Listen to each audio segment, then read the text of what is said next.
Since the project now looked as though it were going to succeed, at least as far as getting the thing off the ground was concerned, the king decided that the time had come to make it public. It would be good for his standing in the city, he reasoned, and perhaps improve the general opinion of him. His counsellors warned him of the risks involved, but as usual the king was contemptuous of danger. To assuage them, however, he agreed that he would unveil the project in the park of the Rose Castle, the king's garden, where it would be far from buildings where assassins might lurk, and where a goodly supply of the king's men from the adjacent barracks could provide adequate protection against any rowdiness. A temporary wooden podium would be erected, with the lem being displayed alongside. The public would be admitted through the park gates after being checked for weapons. The king showed me the speech he was planning to make so that I might correct any scientific inaccuracies. As usual, his rhetoric was faultless. "It is a most excellent speech, Majesty. I congratulate you." "Not too populist, I hope. Did I get the details right?" "Well, you might want to change travel to heaven to travel to space." "Ah, yes, good point.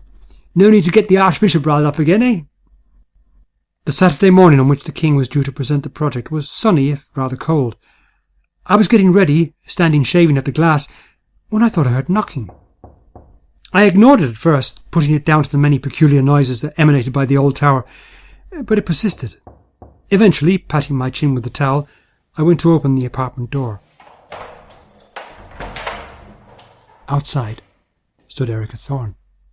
"What are you doing here? How did you get into the tower?" "Never mind. I had to see you, Carl." "Well, I'd like to see you too, but now?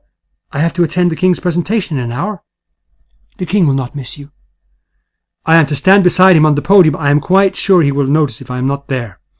"He has plenty of counsellors and courtiers to keep him company." "Erica, I must go." She put her hand on my chest. "No, you must stay." And with that, she kissed me. "We Canterborgans have never been afraid to take on difficult tasks. Now we are attempting a feat that many other more timid nations would regard as impossible. But it is precisely because they would deem this task impossible that we are taking it on, because we are Canterborgans. Today we stand on the threshold of a new age, the age of travel through the cosmos. The risks are many, but the potential gains for this nation will be incalculable. We are a trading nation, a nation of boat builders and merchants. We know that in order to beat the competition, we must be daring. Like St. Christopher Columbus, we must seek out new lands and new opportunities." "What is she like, your wife?" asked Erica, stretching her naked body languidly back against the pillows. Our love-making had been every bit as intense as I remembered it from our student days. "No, let me guess. She's a plump little Northlander peasant girl with a round face and plaits in her hair. Am I right?" "Not at all. You're thinking of the Queen." That made her laugh.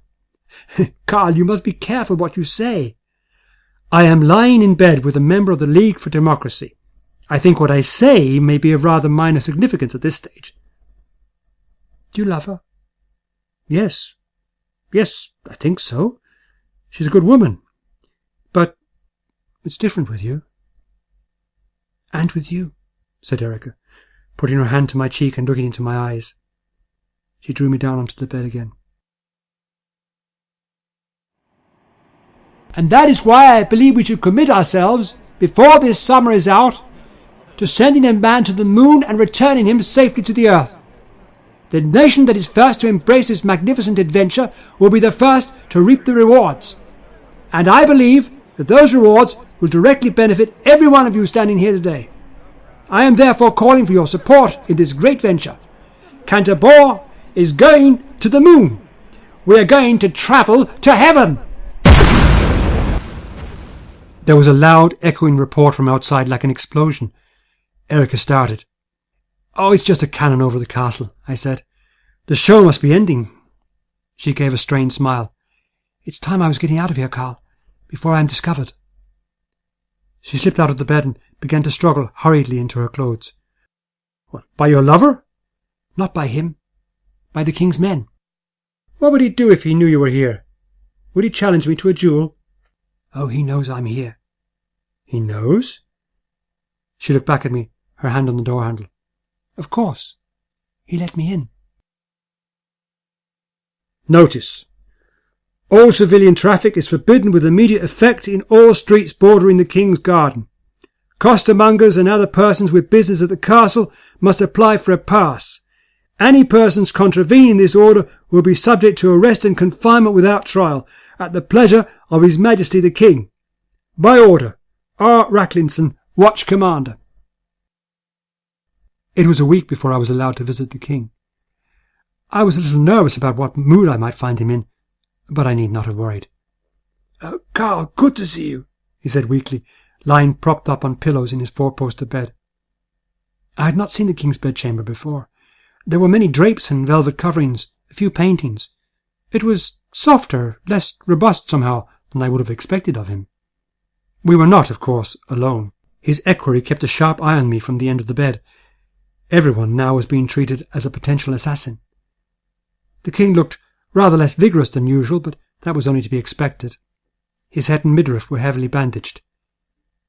"And you, Majesty, I have brought you some flowers." "Thank you. Not poisoned, are they? I'm becoming a little paranoid, you understand." "No, sire, they're not." He looked at me for a long moment. "I have to tell you, Carl, certain accusations have been levelled against you. Your absence from the event was noted." "I was suddenly taken ill, sire. Some stomach bug that I must have caught from the street vendors. Most unpleasant." "You should stay away from that stuff. I will send you a cook. But it was rather a lucky stroke for you, wasn't it? You would have been caught up in the explosion otherwise. There were even those who said you must have been behind it. But you know what I told them?" He paused, wincing in pain as a coughing fit took him. I said, if Carl Nielsen were behind this, the damn thing would have worked. It was underneath the podium, you know. Inside job, probably. Personally, I suspect the Queen. Oh, God, I must not laugh. It hurts like the devil.